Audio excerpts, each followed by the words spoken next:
All right, we are ready to go. Good afternoon, everyone. My name is Hannah Kim. I'm a senior instructional designer at University Online Education Services at Rutgers University. On behalf of the 2025 Rutgers University Online Learning Conference, I welcome Stacy Schwartz, an assistant professor at Rutgers Business School. During the presentation, please engage using the live chat, and then you may pause any questions you have. And Stacy, Dr. Schwartz, will answer in the end of her presentation or as she goes along. Stacy, your turn. All right, thank you. And thanks everybody for joining me at probably your last breakout session of the day. So I appreciate your sticking around and bearing with me and joining me today.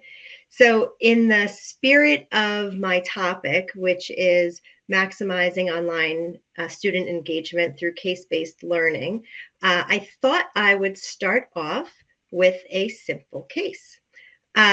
So specifically, I want you to put yourselves in the shoes of Cynthia Carroll.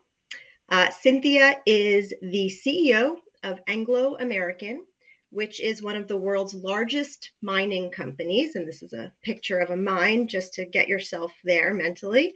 And they are $25 billion in sales, 162,000 employees. 2/3 of those employees are based in South Africa.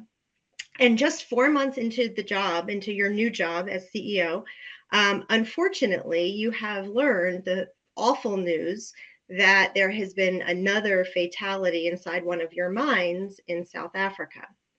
So after 4 months on the job, you have to make this really tough decision. Are you going to shut down the mine or not? And just because I seem to have lost my controllers here. But just because we have Jim and Melinda who've commented, I'll pick on them. Jim, would you shut down the mine or not? Yes or no? You could write it in the chat.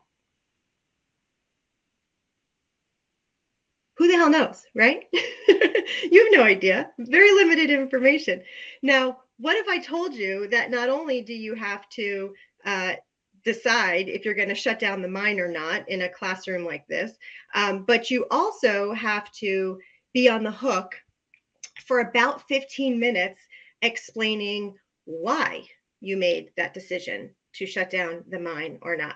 Because there's not a wrong answer, as most people who teach, case method believe. There's not generally a wrong answer, but the why needs to be defended by facts in the case. So what happens in a classroom like this, which this is a shot from Harvard Business School, and I had this terrifying experience in my master's program here where everything was taught by case method, including accounting and finance and lots of things, in my opinion, that should not be taught by case method. But regardless, you are cold called. So when you walk in the room, you walk in with an opinion about the case that you were to prepare for class. And you are meant to have an opinion, yes or no, should we shut down the mine or not, and why? And if you happen to be the lucky person cold called that day, you are on the hook for about 15 minutes, where the professor will help, ask you follow-up questions and lots of pushback and understand from you your opinion and why, and start to really populate the board. And during those 15 minutes, the other 89 people in the classroom are formulating their responses to all of your arguments. So, well, if you said yes, why will they say no? And when the professor has enough time with you and has enough of those initial facts on the board, then you open it up to the classroom and they say, okay, who disagrees with Jim? And then if it's not thank you enough to be on the hook for 15 minutes in front of everybody, answering and re-answering and doubling down and finding exhibits and finding data and all of that stuff, the other 89 people raise their hand and explain why you were wrong. Okay, so this all sounds really intimidating. It kind of is. but it's also really dynamic and really brings the class learning to a different level. If you've never been in a case method kind of classroom or led one, it's really remarkable how, you know, it enables you to learn from your peers, and the pace of the class is like popcorn. If a professor in this kind of classroom is not lecturing, they're not even necessarily traditionally teaching, they are facilitating the popcorn to happen, right? So as everyone is role playing and debating and voting and making arguments and counter arguments, all of the boards are getting populated, and it's an all in kind of lean forward, engaging type of a classroom. And it's fun, and you're challenged, and you realize at the end of these, especially after doing 10 of these a week for 2 years, you realize that, you know, I learn more with a group like this that's eclectic and diverse and dynamic and different experiences than I could have ever learned on my own. And so, what I've been doing here at Rutgers for the past 10 years as a full time professor is I've really been trying to replicate that in my online classrooms, because it really generates these, 7 key things that you can do better than one could do on their own. The first is preparation. So, walking in the room, students have to prepare. They have to know when they walk in if they're going to say yes or no and all their reasons why, because they fear the cold call. And you know that everyone gets a turn at being cold called. You just never know when yours is going to be. So you not only prepare for class, you prepare for class with a study group before class, because you want to be that sure and you want to have your arguments that defended that you develop your own sort of microcosm of eclectic people to come up with reasons and why, and then you bring them all into your separate sections. That's the preparation. The second thing you learn, beyond, of course, the content you're supposed to learn, like accounting or finance or something else, is discernment. Cases are big. They're sometimes 30 pages. They have 10 exhibits. You have to cut through all the facts, all the context, all the clutter, and tease out the most important data.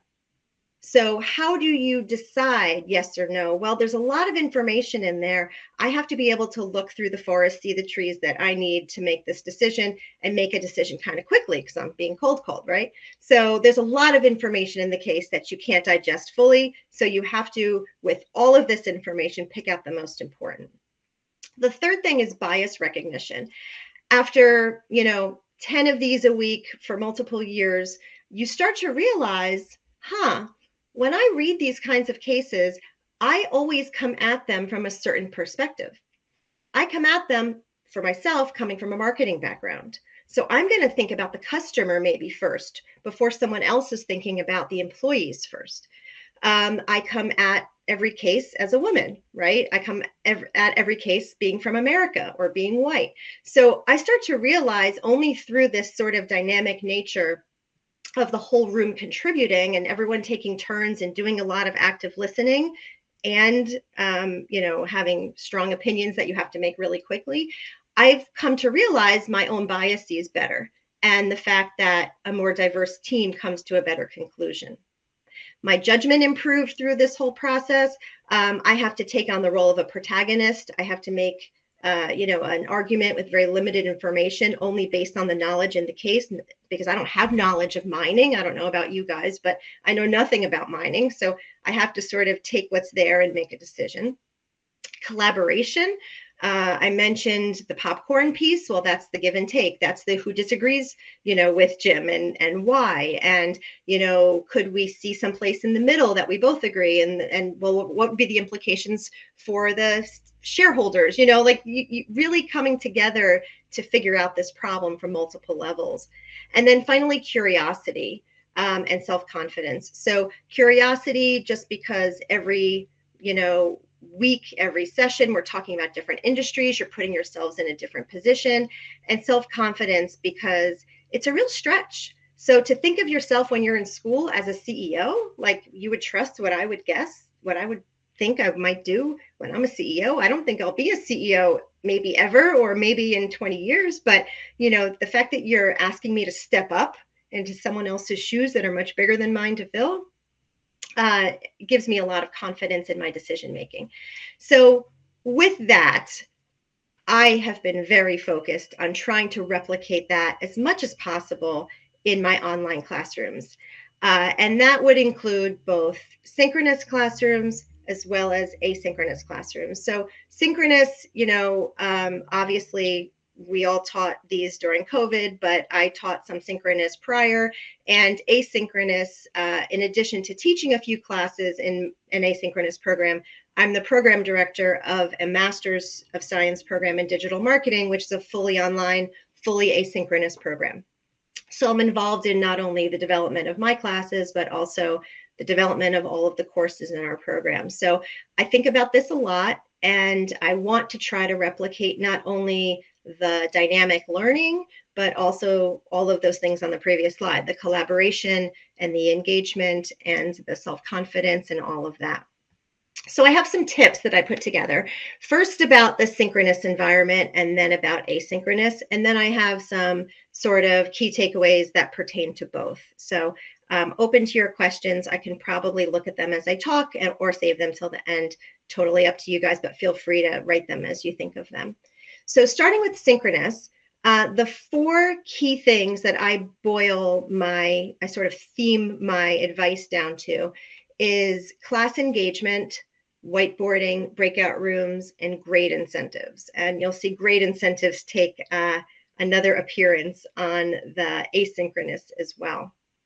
So starting with class engagement, as much as possible, I really try to, in a synchronous environment, I really try to replicate the live classroom as much as I can. So I know here at Rutgers, at least, we can't force students to have their cameras on. But if you create an environment where they're forced to participate at a high level, the cameras kind of come on because they can't do much else besides be in my classroom at once. They can't really multitask so well the way I try to teach these synchronously. To get them warmed up with the fact that they're expected to participate, when I'm teaching a case class, and I do not do this with every class the way Harvard Business School is for sure, but when I bring a case into a class, I start with an icebreaker so that they kind of just get warmed up talking and hearing from each other. And I'll ask them an icebreaker question that everyone has an answer to, so they have to say something, and it's not too personal that they'll be afraid to share, but at the same time, it tells you something about them that's more than what you could guess meets the eye. So, for example, a good warm-up question I might ask is, when you were younger, what did you eat for breakfast in the morning? What did you usually do for breakfast before, elementary school? And that tells them, first of all, they have an answer, even if the answer is I didn't eat breakfast, which, I don't eat breakfast. But like if someone says I never ate breakfast, that's still an answer. But when they think about their childhood, it's sort of like personal.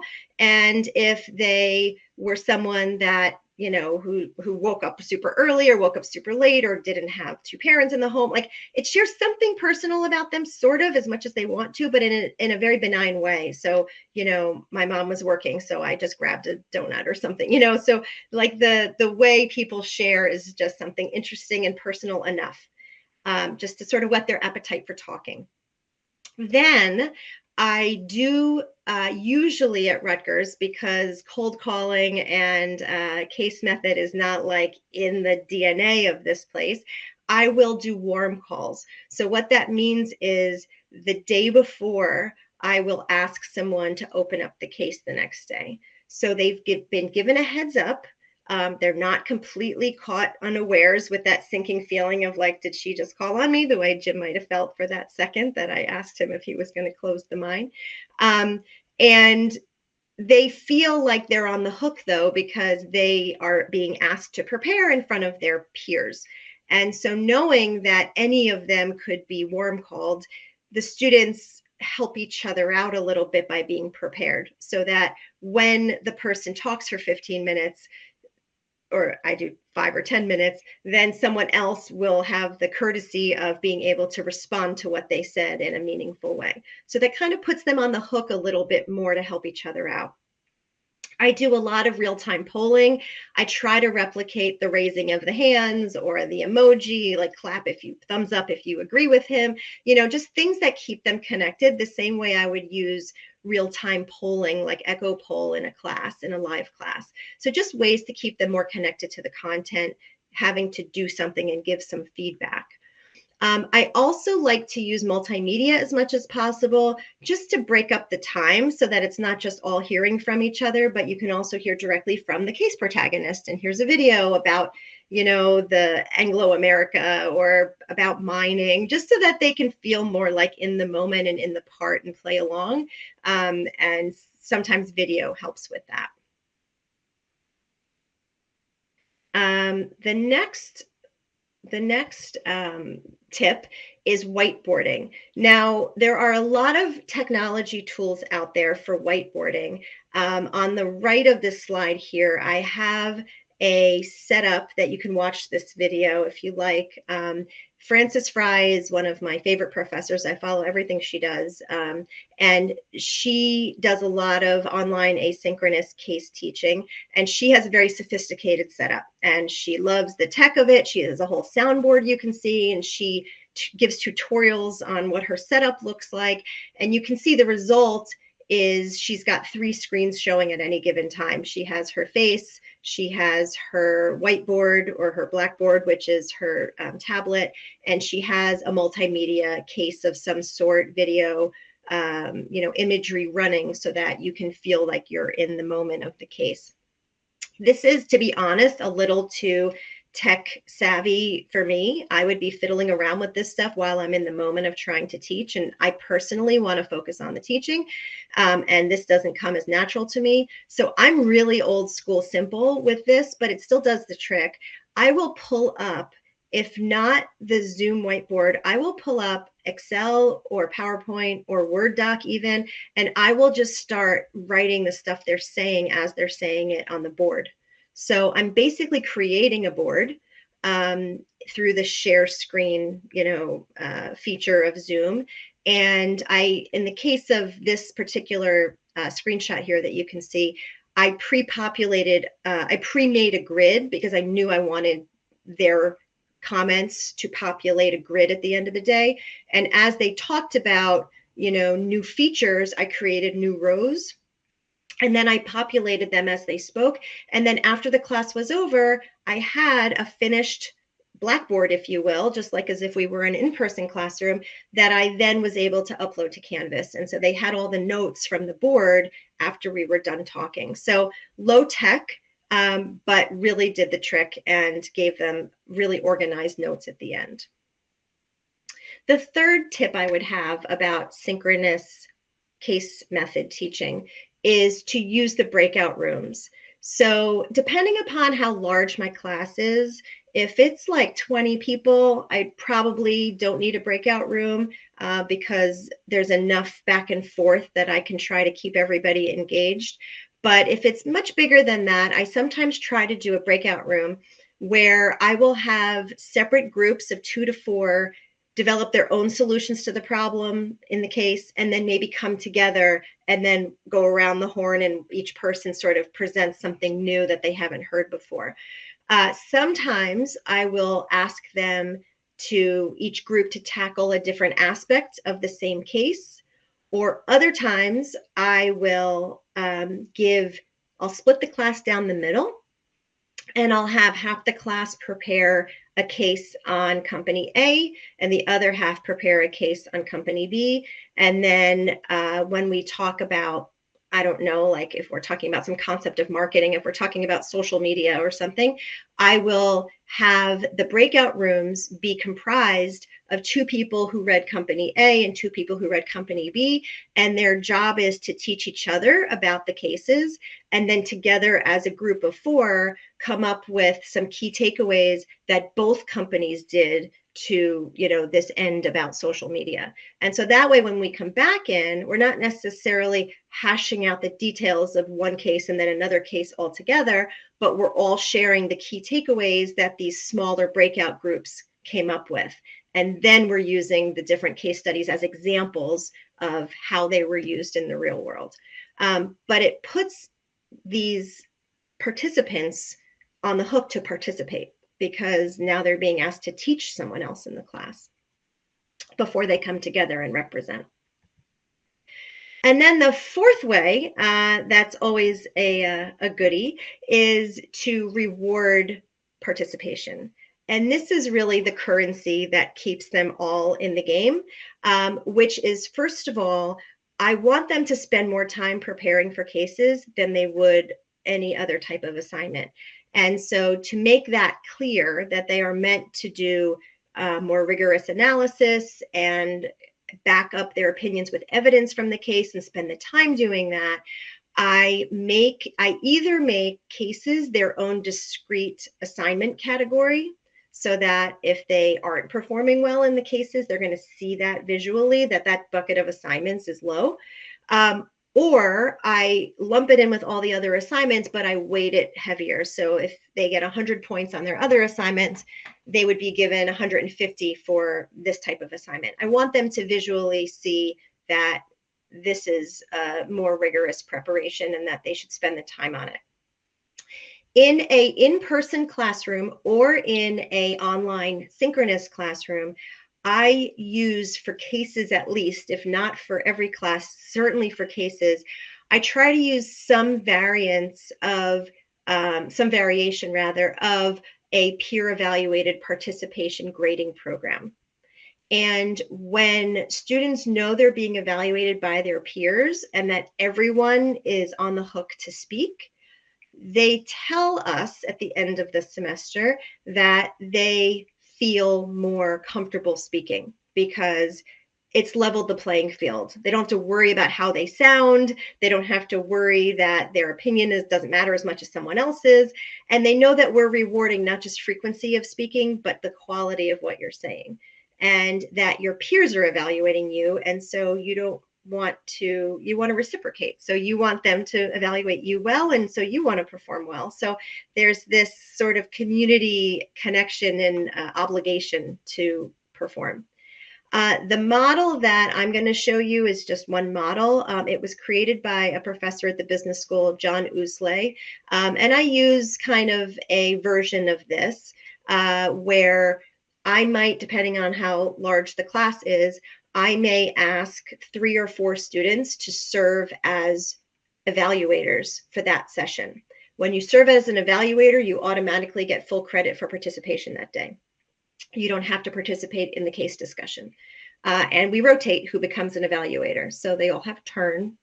And their job, and I may divide the class into groups depending upon how many students there are. If it's small enough, they may just write about everybody, but they're going to list the students who are speaking, and then they're going to rate the quality of each of the comments they made in the class. So you can see in this case, we gave them 0 to 3 points for each comment they made, and they write some notes, and at the end of the class, they give me the feedback forms. And they're trained at the beginning of the semester. We tell them that that the comments, what makes a quality 3, number ranking 3 comment.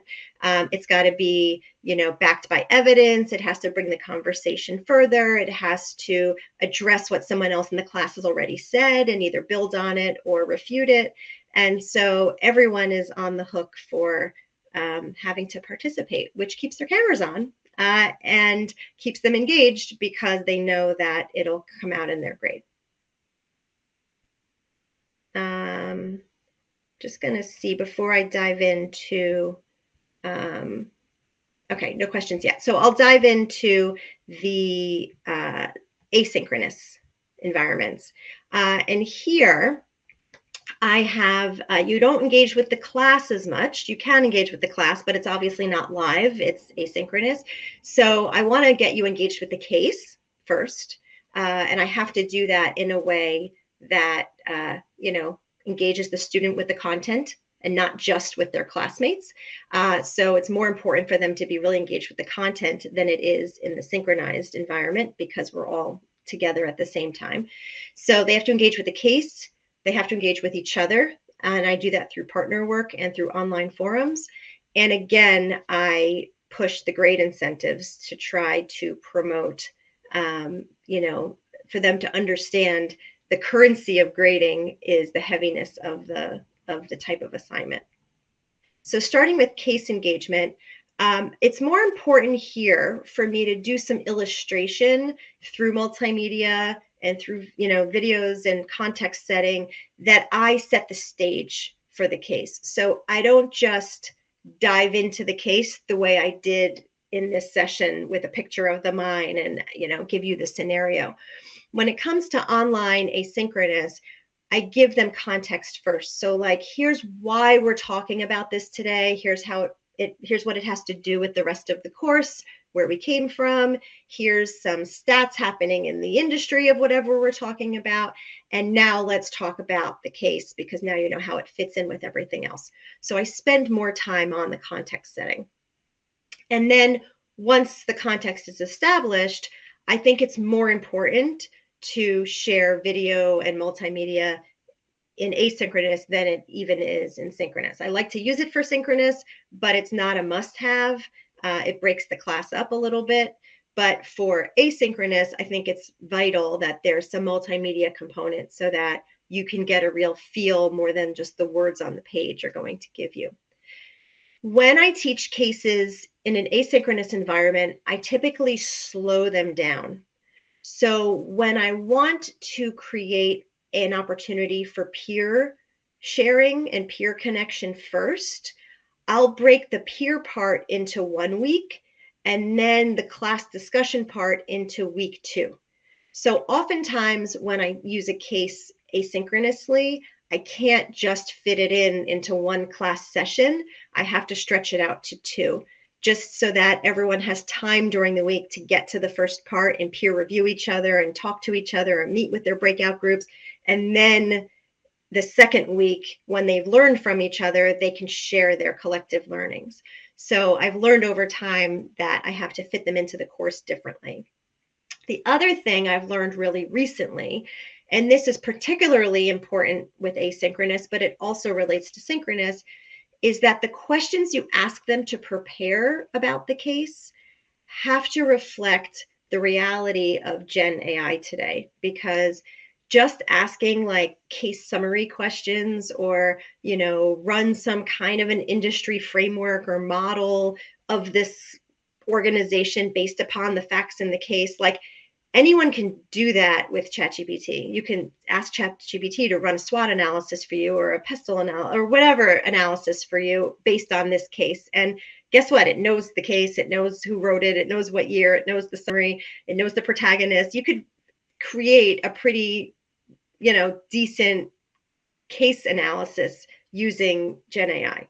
So instead, the kinds of questions I now ask are more personal. So I might ask them to draw upon what we talked about last week in class to explain why this company may have done X, Y, and Z. So it requires a connection to other course content. Or I may ask them to do something in the real world that connects to the case. So, for example, there's a case about a social media strategy for a company, and the case takes place 10 years ago.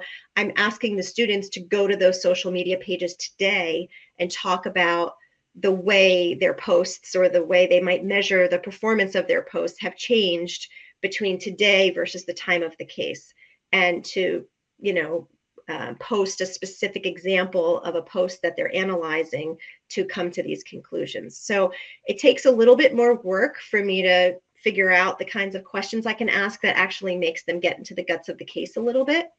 And knowing that they still may go to ChatGPT to learn about the case, but at least they're learning about the case and they're having to analyze the case in context of something else on their own. So those are the kinds of ways I involve them with the case.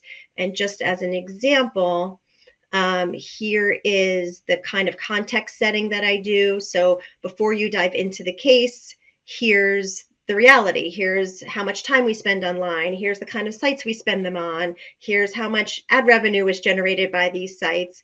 And here's the biggest companies that exist on the internet. And now you're going to read a case about Google and Meta, because those are two of the biggest, and we're going to go deeper. But I set context for why we're focusing on those two companies with this context. And then on the right here is an example of a multimedia case. This is a very pure native multimedia case. This was created in order to be a multimedia case. So you can read text about the protagonist, and then you can watch some videos to bring the protagonist to life. And these exist. These multimedia cases exist. They're not the norm, and they're not the typical. So I usually, more often than not, am taking my own case studies that I find in the industry, or using, a Harvard Business School case study, and I'm bringing the videos in. I'm not usually using a comprehensive package like this, but these do exist. So I'm bringing in the video about the mines to show them what it's like to be inside of a mine, or, I bring them into Anglo American and show them what the company is like, and that kind of a thing. The next tip about asynchronous environments is partner work. So if the previous tip related to how to get users connected to the content, this one is how to get them connected to each other when you're in an asynchronous environment. And we don't have the luxury of breakout sessions here because we're not all online at the same time. I have students all over the world and in different time zones, and who have different needs in their families, and they work at different times of the week and different times of the day. So what I'll do is I will have them read, like I said, companion cases, or take different personas within the same case, different protagonists or different characters within the same case.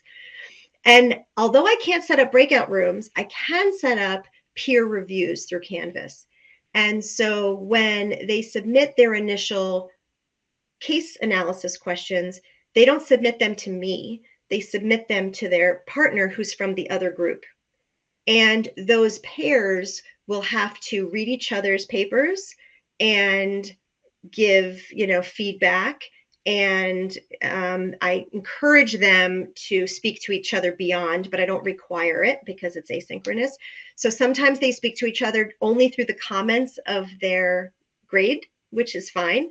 Or sometimes they set up a Zoom or a FaceTime and they do chat, but they don't have to. And they are filling out a rubric for each other in terms of how much they learned from the other one and how deep they went with their analysis. And that's part of their grade. So that's a full grade is what their peer gives them. And then the second part of the grade will lead me to my next point, which is the online forums. So once they've learned about the other company from their partner, then in an online discussion board to the whole class, they are pulling out compare and contrast the two different ways these companies handled political factors, changing politics or changing legal factors and regulation. So they became expert, for example, in what Google does because that was the case they were assigned. They learned from their partner what Meta did in face of the same regulations or political changes. And then they have to come to the conclusion independently of how the two companies handled things differently and the same, and which one is more successful in handling it and why, and they do that on their own. So that's kind of how I try to get them to share with everybody. And then in order to get like the board, like I want to try to replicate the classroom Blackboard that is the summary of the key points that I want to facilitate to them getting to. How I do that is when I'm grading the discussion boards, as I'm grading them, I'm keeping like a running list of the key themes that they've come up with. And of course, I probably have 5 or so key themes I want them to come up with, key takeaways. But they more than likely come up with those 5 on their own, plus a few more. So usually they'll bring something into the conversation that I hadn't necessarily expected. Sometimes occasionally they miss one of my 5 that I wanted to bring up, but I will then create a new page on Canvas that's the key takeaways from the case discussion. And I will bring up those 5 points. I will give them some optional other thoughts that they should keep in mind that came up in the conversation. And when they have an exam, this is the page that they're studying from. So they don't have to go back and reread the case. They're not being tested on the case content per se, but they are being, tested on the key takeaways they were supposed to get from those case discussions. So this page here that I just showed you is like the key takeaway page that I spend time creating based upon their class discussion. And that's why asynchronously a case might take 2 weeks because of each of those steps as we build up toward this key takeaway. So I have one more takeaway on the asynchronous side, which again is back to grades. Now, I can't do, peer evaluation the way we do it for synchronous because we're not live and no one's listening to you explaining your point of view. But I can grade them on that peer review swapping, paper swapping step of the process. And so they feel like they're on the hook, and it's kind of embarrassing if your partner gives you something that's really robust and deep and rigorous, and you're handing in something that's kind of high level. And so they do feel a little bit obligated to create I think they do at least, to create something for their peers and not just for their professor. And then when they go on the discussion board, of course, they have to comment on each other. So there's that kind of peer collaboration as well. And I ask them to comment, not just like make a comment, but, either to reinforce an argument that they've made or to refute an argument that they've made with evidence, either way. So they're being asked to, again, peer evaluate each other. And that comment on classmate post is also part of their grade as well. So that's the asynchronous side. So in terms of like my high level key takeaways for both is definitely use video and multimedia cases or multimedia cases when you're using cases to teach online. I should have had my first bullet here be case method is fabulous for most things, not exclusively and not in some cases, but to encourage you, if you haven't tried doing cases in your classes, to try. That would be actually my first bullet that should have been on this page. The next one is how to do it effectively. Use videos, use multimedia cases where they're available. Use technology strategically. Don't let the tech scare you. Don't use tech for tech's sake. Use it as you need, as it's comfortable while you're going. My last point here is to be responsive and flexible. There's been lots of times that I'm teaching a case and I feel like, Bueller, like no one's participating, or it doesn't feel like their discussion board posts in an asynchronous class are that inspiring. They seem kind of bored. I've had to switch gears. I've had to say, okay, let's do breakout sessions instead. Or while we're doing asynchronous, throw in a new question. Like, I don't like the kinds of responses we're getting. Let's look at this from a different angle. Pick a company in your life that was similar to this company, and then they get a little bit more excited because they get to talk about something more personal. So be flexible. And so don't let your technology be so rigid that you can't be flexible, I guess is a good point. Design grading that in such a way that you have accountability to your peers, and that peer accountability creates higher quality participation and more engagement. So definitely think about ways you can incorporate peer-to-peer accountability. Design assignment questions that don't crack AI, because you're not going to crack AI, but that require them to think beyond just using AI. So definitely think about that, whether you're in person, synchronous or asynchronous, using cases. And then weight your assignments proportionately in terms of grades, because students really do, for whether it's graduate or undergraduate, they really do speak in the currency of grades. And so I found that to be an important component of keeping them engaged with these types of class exercises. So with that, I will be happy to take questions.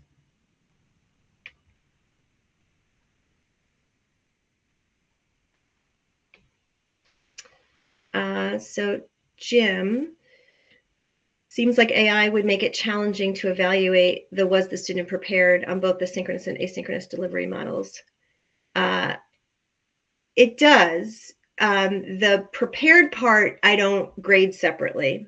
At the end of the day, if they prepared themselves using AI or not, I could make an argument for, good on you. You're going to use it at work too to prepare yourself for something. But how you perform in real time, synchronously, in terms of the quality of your comments and bringing things forward and knowing and building on someone else's points and, addressing someone else's points and not just, word vomit facts, I think is an important component of quality.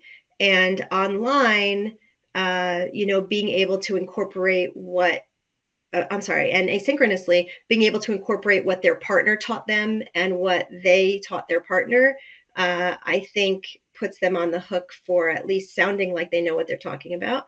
And then taking that to another level and saying, let's apply that to the questions I said that are better for beating AI. So apply that to what we talked about in class 2 weeks ago about, X, Y, and Z, or apply this to something else in your life, or apply this to, take a screenshot of a post that's out there or a website that's out there and compare and contrast the case then versus this.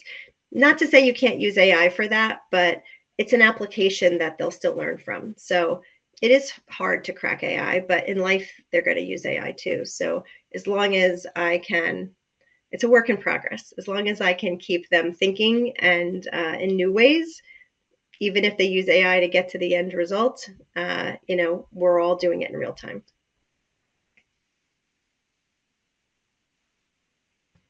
Agreed. And I'm happy to share my slides. Are there any other questions? I don't know, Hannah, the slides that I submitted to the conference, do those automatically get posted somewhere, or should I be sending them out on my own?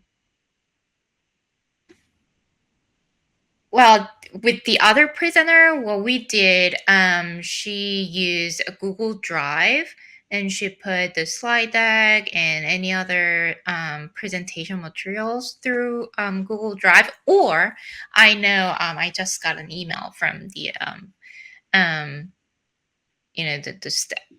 our team, and they can do make a public link, the Dropbox public link, so I can share it. We can share that Okay. through. I uploaded it earlier, so I didn't know if that was automatically going out. That's fine. And thanks, Nellie. So how do I approach selecting case studies to ensure they're relevant, especially in rapidly evolving environments? So I somehow managed to keep using older cases, and I'm deliberately still doing that. Every semester, I revisit whether I should replace them, and every semester, I decide that those are still the most relevant for the topic. And so the question for me is not how do I find the most recent relevant case studies? The question is, how do I make a good case study relevant to today? So I consider that my challenge. So for example, the social media case study that I mentioned, that case study that I still use takes place in 2013. And it's about a B2B company first deciding whether or not and how to join social media, like to be social. And today that may seem trite and ridiculous, but it creates a good conversation. And of course, the platforms are a little different and all the details are a little small and different. But the strategy is really relevant because it's like, why does a B2B company live on social, and should they? And why would they be on a consumer platform, and should they? And so we have these strategy discussions that is inspired by this decision a company made 10 years ago or more. And then I connect it with, well, what are they doing today? And why do you think they evolved to where they are today? So I don't replace case studies as often as you would think. I replace the questions I ask them to come up with on the case study more often. The paper chase sounds familiar, but I don't think I ever saw it, but now I'm going to. And I only use probably maybe 3 a semester, depends on the class, like 3 or 4. I do it every few weeks. I don't do them, and some of them take 2 weeks at a time to do. So I don't do them every single week or every single day or multiple a day. That's right. That's right.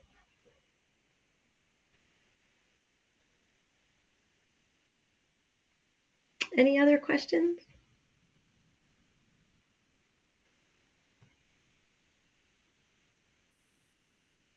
Thank you. Thanks, Joy. Joy's been helping me with Echo Poll, so I'm glad I gave it a plug.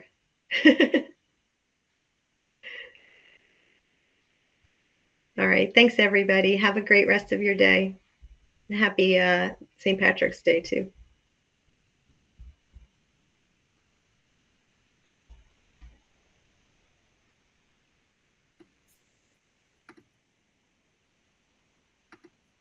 Thank you so much for great presentation, Dr. Thank Schwartz. you. And yeah, I think we have at 4:50, yeah, closing remark. Um, and then yeah, conference is over today. Perfect. Yeah. Thank you so much. And Thank you. yeah, I mean, as I mentioned, so your slides will be shared through the public link, the box public link with Okay. attendees later. Perfect. All right. So I don't have to post it anywhere. All right. Okay. Thank you. Thank you. Bye. Bye bye.